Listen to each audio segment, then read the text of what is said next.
There we go. Welcome, welcome, welcome. Well, it's gonna be trying to go not done before. Or this could go great. See how it goes. It's pretty talk is gonna be pretty delayed from being so in see. Uh yeah, okay.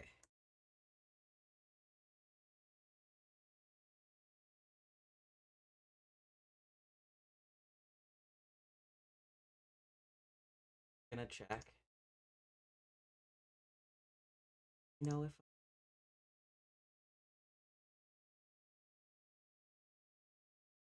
okay, great. Um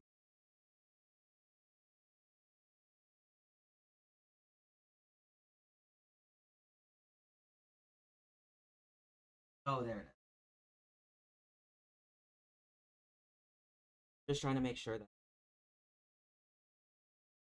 this you might be able to start seeing me soon. There you go.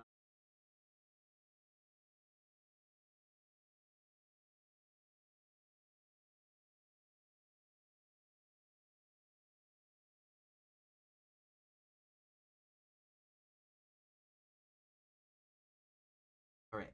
So I said if you want to go see the real deal, go check over on YouTube.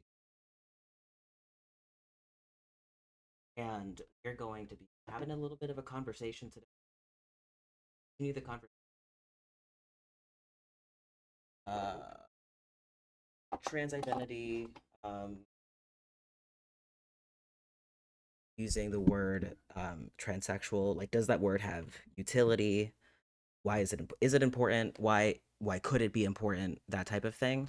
And so far, it's been bringing up some good conversation. Um, I would definitely say that. So today, like, I ran into someone who said, I identify as transsexual as more of a way to kind of pay homage or like honor the our kind of other ancestors. It's that was almost more of their perspective, which I thought was interesting. Um, so yeah. So let me, like I said, I mentioned on my Discord as well. So join me on Discord if you have not yet. Um, Wanted to make sure that this was working. So if anything happens over on like TikTok is a secondary platform, so if that goes weird, I will just end it there, and then you guys could just come over and watch the YouTube video and everything there. But if you're on TikTok and you have questions, I can see the questions, so you can go ahead and ask me them there as well, and that'll be pretty much it. So for today, we're gonna start with a little bit of a discussion. Oh, we're echoing. Hold on. Let me probably can mute myself. Nope.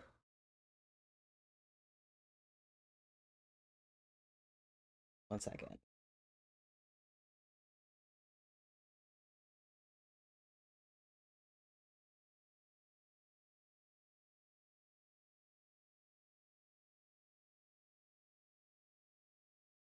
Hold on, guys. We're trying to. Yeah, that's what I'm trying to see if I can turn one of them off.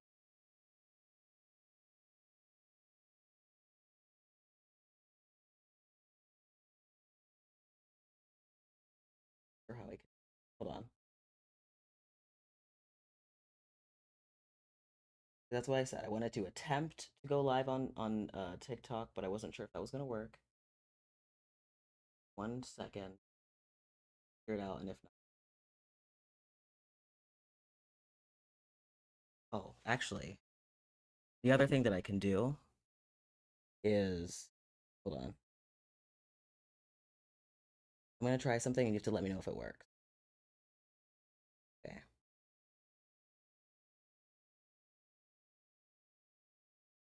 Okay. Alrighty. 1 second.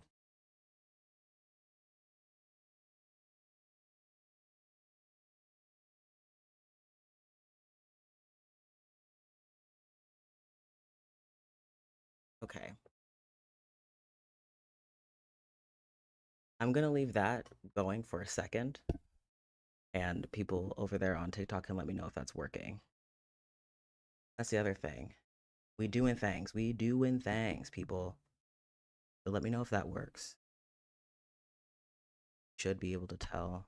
But yeah, if not, like I said, we'll try other things. So, um, actually getting started with the topic, what we're gonna do today is talk a little bit about transmedicalism in and of itself. Like, what is it? Uh, why do some people not really like it? Why people kind of feel like not necessarily stressed out. That's not the right word. They feel that it's not like a safe thing to believe. It's not like healthy. It's not good for other trans people. Um, yeah, like we'll get into it. You guys will, by the end of this, you guys will understand a little bit more about where I'm coming from. You know, so cool. CZ42, thank you for hopping over here. Like I said, if you're struggling to hear everything, come over to YouTube. Everything's gonna be better over there. Um, so and then also Nala is growling, which is anyway. All right, so we're actually gonna get started and do this whole thing, and then people can let me know if TikTok is being stupid, if it's fine, if it's whatever. I'm just gonna leave it up for now, and then if it goes well, then it'll go well, and if not, then it's whatever. Okay, so what is transmedicalism? Okay, when we talk about transmedicalism, it's just the idea that like a transgenderness, being transgender, is more about biology. It's more rooted in a medical, biological need. Typically, we're going to be seeing individuals who have what we call uh, gender dysphoria. And gender dysphoria is kind of one of the trigger things. Like if a person has gender dysphoria, it seems to be pretty relevant. Like we could then assume that this person is also transgender, transsexual, whatever. Um, some people will kind of add it to be will kind of turn that into more like if you are medicalized fully, like if you have actually taken the steps, then you are like transgender. People, like I said, people have a ton of different kind of entry points to this ideology generally. So um this definitely can bring up some little bits of tension for some different types of people. I think that especially we're talking about people who are like people who say that they are not dysphoric, people who would not have really any need to medically transition. Um, those are kind of different situations. And I also talked to someone else today who, I don't know, said that their experience of gender was almost like spiritual, not necessarily rooted in any type of biological situation. And one of the reasons why I think this conversation is useful is because I think like the idea of some people I've heard people say like words mean things and that should be important. The fact that, yeah, words have definitions and they mean it's like is like how important is that to understand? Um if we have this word transgender and people disagree on it, what does that actually mean for the identity or for trans identity generally or something like that? What do you mean by you feel like the Narnia meme? That'll help. I don't. And I also think that there is a little bit. Okay, cool. So there's still an echo over on TikTok, which is fine. I think I'm just gonna cut the TikTok live. Thank you for letting me know. Just because, like I said, I needed to know if it went well. I will try other things to see how it goes. But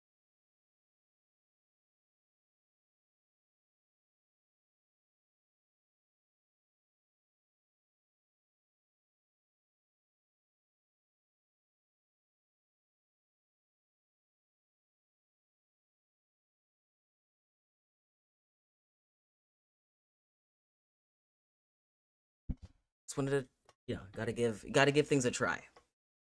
Okay, testing some things out. What's up, Pizza? What's up, Calypso? Thank you guys for hanging out. Alrighty.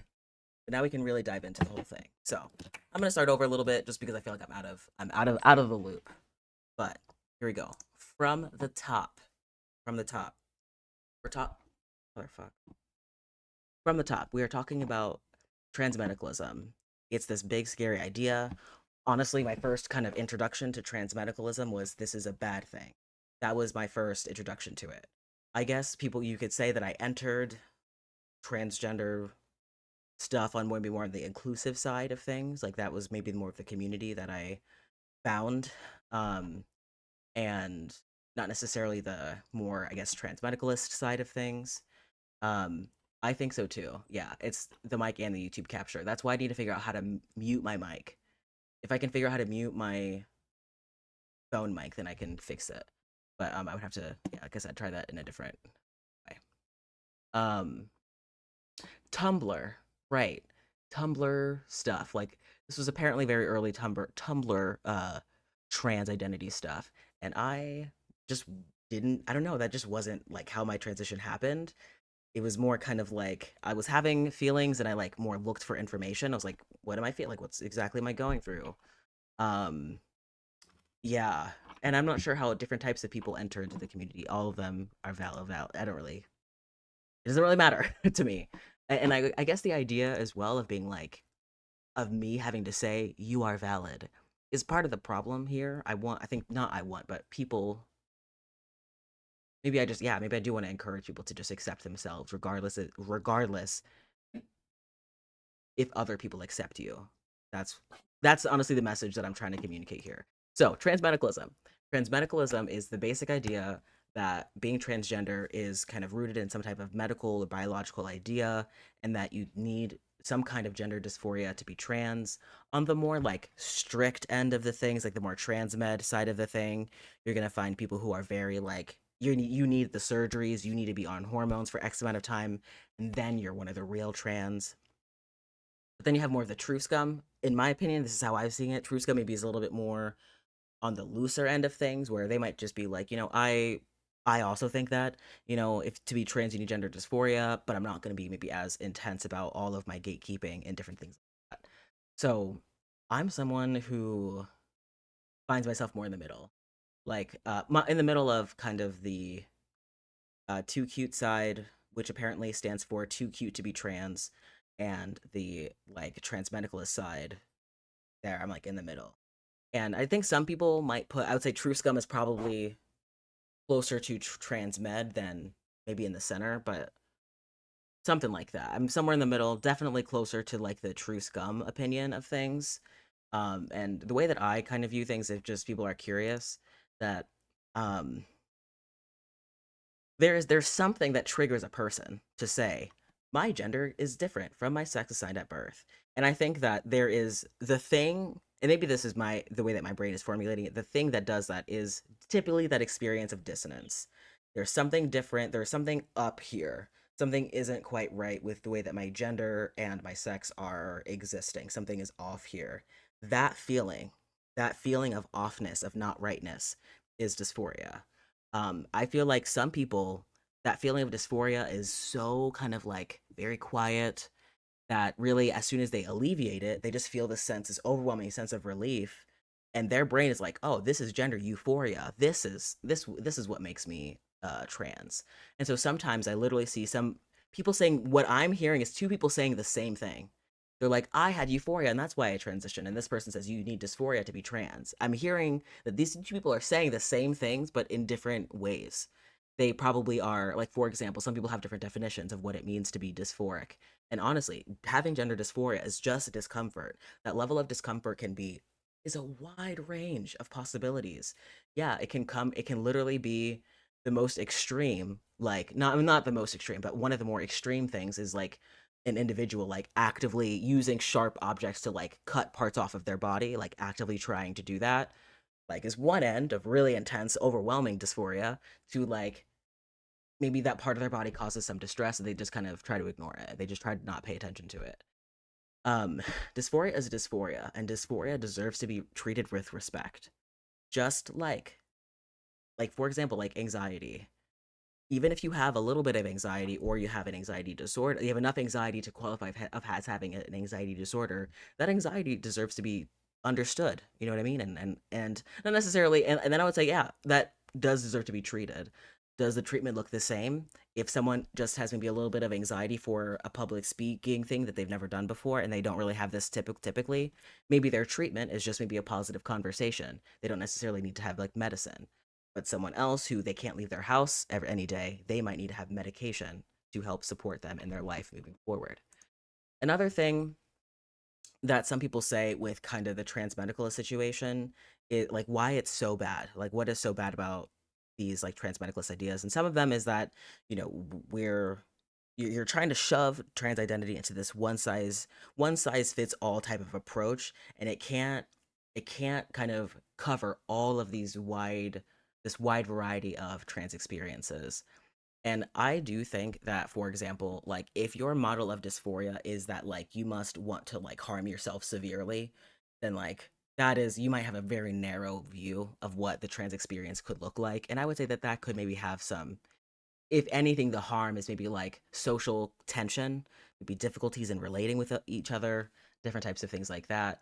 And I understand, like, for example, like other non binary people who don't transition may feel a lot of disconnection from these ideas. Like, maybe, you know, if I don't experience bad enough dysphoria, do I count? You know, am I a part of this community? And I'll go back to my other thing where I was like, not stop caring, but a little bit stop caring about what they think about you. Think about what you think about you. And it's not easy to just stop caring. Like you probably are gonna need like therapy and support and friends and all those other, there's a lot of things that you'll need to get there, but you'll need to get there. You need to do the work to fucking get there. Um okay. And then anything else before I wanted to go over there? No, I'm okay. So I just wanted to share a couple of those things, but we are going to This is a PS. Shh. Hush, hush, hush. Okay. So we are going to kind of take a look at a couple of videos of some people, I'd say trans, not trans, different types of experiences, uh, talking a little bit about transmedicalism and some other, like transmedicalism and maybe some other things. So we're going to start with one type of thing here, but we have a good question from Calypso. It says, what do you think about gender queerness as a form of rebellion? Oh, I think that that's great. I think that, for example, like I mentioned this before, I was talking about this earlier, like trans and gender nonconforming people are not liked in like general Western American society. They are not liked. They are maybe tokenized or kind of like, I don't know, put in like a fashion magazine to like be cool and special, but they're generally not like well liked or accepted. And so I think being gender nonconforming, whether you're trans, non-binary, or you're just a gender nonconforming person or whatever, like that is an act of rebellion against the kind of like patriarchal thing that says you must be this if you are a woman, you must be this if you are a man. So yeah, and that's what, yeah. So butch women, femme boys, you guys are just a part, I think just as much a part of this like gender rebellion as other trans people are. And I don't even know if it's gender rebellion necessarily, but yeah. And I don't know if that answers your question exactly, but that's just what came up for me just then. So okay. And then also these like the people who I'm going to be showing, I'm not saying that these are good people, bad people, whatever. Like these are just some videos that the ideas were interesting, so I took them, and then that's what this is about. Interesting ideas that I wanted to discuss. Well, let's get started. Let's get started. Okay, we're gonna start with the, what is this? The Psy Guys. If you guys know who Noah Finesse, I don't know what like his real last name is, but Noah Finesse is he's a trans man, and okay. Yeah. Oh my goodness. My chat is awful, by the way, guys. I'm trying to fix my chat. It's been, obviously it's not looking that great. I'm like I said, I'm working to fix it so it can be less awful. And stuff like that, but it'll be like that for right now. All right. Let's get started. Make sure that I'm actually sharing the screen today because I did an entire library. I forgot to share the screen. This is a PSA to anyone who calls themselves a transmedicalist. I want to say this to all the trans meds out there. Maybe actually read about how, you know, trans people are treated, the protocol for trans people and their healthcare in the UK. Because if you're going to say that being trans should be medicalized, maybe you should actually familiarize yourself with the medical literature on this, because it quite literally says, and I'll read it again for you: trans and gender variant people are not necessarily gender dysphoric. So if you use the being medicalization of being trans as a reason that you need dysphoria to be trans, maybe make sure that the actual the medical field agrees with you on that one. Yeah, maybe. Okay. So I'll reverse a couple of these things. Okay, we'll start with one point. We'll start with the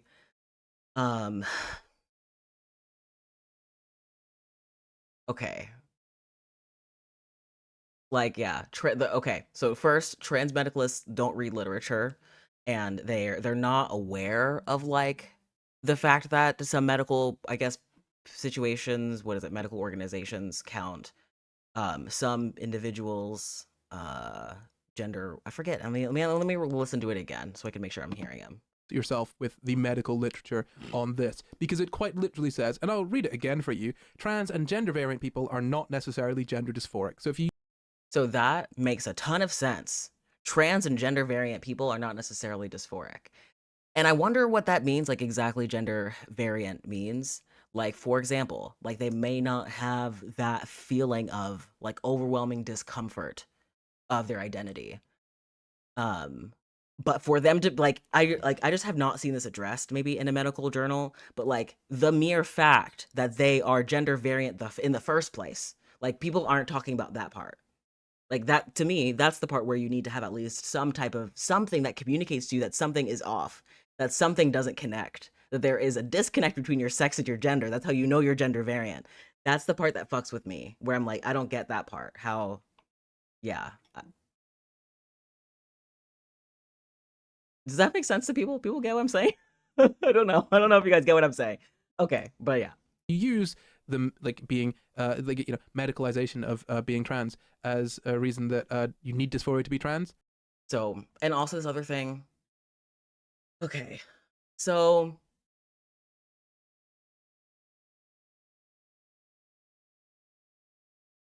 the medicalization of trans identity. Okay, let's talk about that for a second. Let's talk about that first. Okay, so um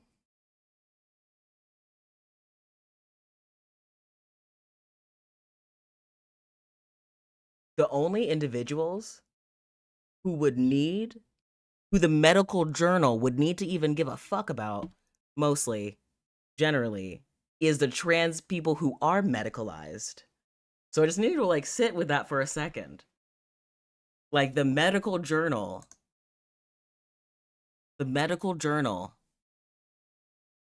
is talking about not medicalizing trans. Like I don't like that part doesn't make sense to me. What do you mean? Like what do you mean to not medicalize transness? For a lot of like especially transsexual people, that is kind of the whole point, like the whole thing. It's like what is yeah, I'm like, and I understand the whole part of like maybe saying that everybody has to be medicalized. Like that's I don't think that like that shouldn't be the case. That should not be the case. If you don't want to medicalize yourself, then please do not. Like that'll probably be bad for you, and like you could literally cause yourself dysphoria, which would not be a good thing. And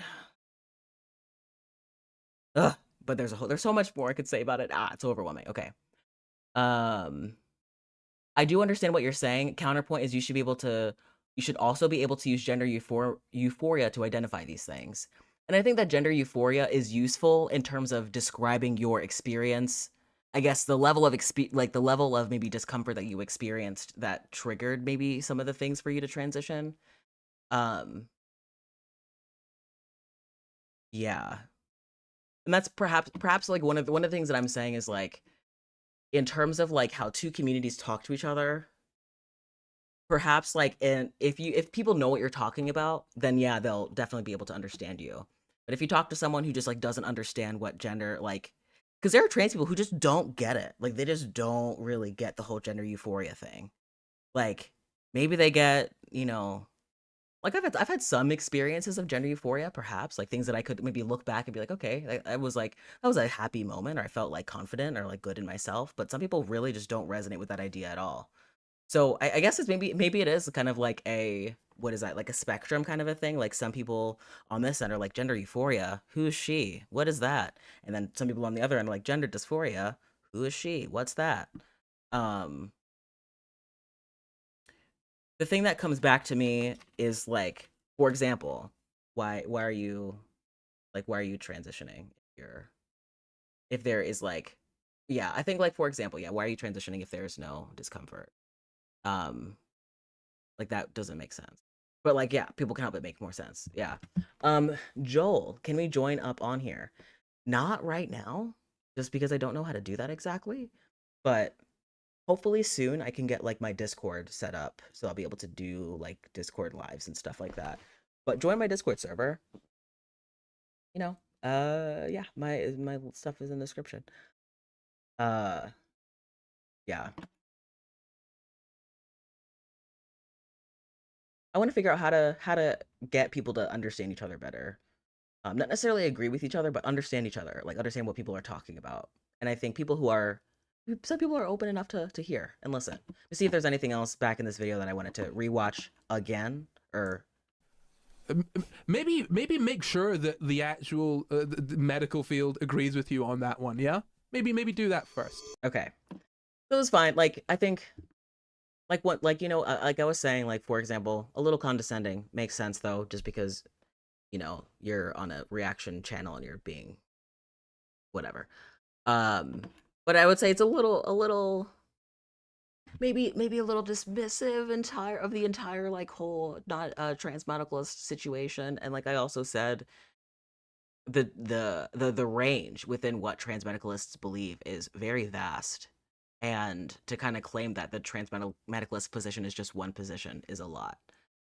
I think the question you just asked was more aligned to my earlier question. What if someone chooses to throw away gender norms as a form of rebellion, but don't experience any discomfort necessarily? Okay, so for example, like this person, I would say that this person should do all of that. Like, if you want to maybe like throw away gender and you like want to wear whatever clothes you want, and like you're like, fuck the patriarchy, I kind of quit gender altogether, fair. Like, if you're then going to be like, I would like to get in line for testosterone, I'm like, that's interesting in terms of like there are people who are in distress who might need it a little bit more than you, so maybe be aware of that. Like kind of like the Ozempic situation. If you are like a thinnish person and you just want Ozempic to lose at like 5 pounds, but then there's someone who literally medically needs Ozempic, like who should get the Ozempic? Like I'm gonna pick the person with diabetes. Like things like that. Um, yeah. We should hop on VC to try to do certain streaming things. Yeah, because I clearly need a streaming fucking lesson. Anyway, sorry, I'm not even reading this anymore. Okay, we're gonna move on to this other person who is also just talking about transmedicalist stuff, and why transmedicalism is bad. Transmedicalist and true scum ideology is very harmful to the entirety of the transgender community. Okay, so it's harmful. Like, listen to this. This is intense language. It's harmful to the entirety of the trans community. So I'm hearing that this person doesn't have, there are no benefits to transmedicalism, is so far the position that I'm hearing. True scum and transmedicalists are those who believe that in order to be trans, you must experience gender dysphoria. I'd say that's pretty accurate. And remember how I said, definitely there are people who their understanding of dysphoria is incredibly vast. That gender euphoria is kind of on that spectrum of gender dysphoria. There are people who have that opinion. So there's that. One has to transition. These ideas are based in transphobia. Most of these individuals Okay, we're gonna go back a little bit just to hear that whole sentence again. transition. These ideas one has to transition. These ideas are based in Okay, she said, so one has to have dysphoria, one has to transition. These ideas are based on transphobia. I want to see if she says why. transphobia. Most of these individuals have their own internalized shame and don't wish to Okay. So here's the thing. I think there is maybe like this cultural conversation, and then there's literally the medical conversation, right? This idea of like who gets to be who gets the social currency of being treated like a woman, who gets the social currency being treated like a man, of being treated gender neutral, like who's successful in their transition socially, is a different conversation from like who needs medical care. And these conversations shouldn't overlap exactly because they're really different. We need to have, yeah, we need very, very different things from both of these, from both sides. To be equated to individuals who do not fit into the stereotypical idea of binary gender or sex. The reality of the situation is that non-binary and transgender people exist who do not have dysphoria or who are unable to access transitioning, are unable to afford transitioning. So that point right there, trans people without dysphoria, sure. Like my personal thing is like I have a hard time really understanding why you would like how you would know your gender is different from your sex without dissonance. And so my opinion is like you must have that dissonance to kind of be transgender or transsexual. The point that she's making here where she's saying the whole like you have to medically transition, like you have to be able to pay for it. Maybe there are some people on like the transmedicalist side who believe that, but there are definitely some transmedicalists who do not have that opinion at all. Who would say like if you are someone who wants to transition but you can't access it due to health reasons, financial reasons, societal reasons, whatever, you're still transsexual. You just like may not be able to access the transition right now. Now, for example, once again, this conversation about social currency around transition, like who's accepted in society, that's a different conversation entirely. At least the way that I'm thinking. Or do not want to physically transition. Like she's gonna mention this one too, but like also for example, and I also appreciate the idea of like not necessarily saying, you know, transmedicalists believe that you have a very specific pattern of dysphoria either. Like I haven't heard her say that. I think that she's going to. Oh, let me just let her finish. Myself am a transgender woman who believes that I was born in the she doesn't resonate with that idea that she was born in the wrong body. She's like, no, like this body is the right body for me. It's this body is correct, it's accurate for me. And I wanted to change some things about it. Fair. The whole like I was born in the wrong body situation, some people don't like that type of language, and it kind of really depends on like what works best for you, what makes the most sense for you. Those things are really, really important. But right here, it was kind of like the idea that you need, was it the idea that you need to transition? I think it was the idea that you need to transition to be trans is an interesting idea. And I'll say this again. I really think that this really comes down to social acceptance, social currency, stuff like that. Because yeah, in our society, if you look woman enough or whatever, people will kind of tend to treat you womanish. That's kind of how our society works. And yeah, we really can't control the like how, for example, how society is going to treat us for different reasons. trans, you must experience. Yeah, I don't think there's anything else about that I wanted to. There wasn't really anything else particularly, but that a continuation of those types of ideas.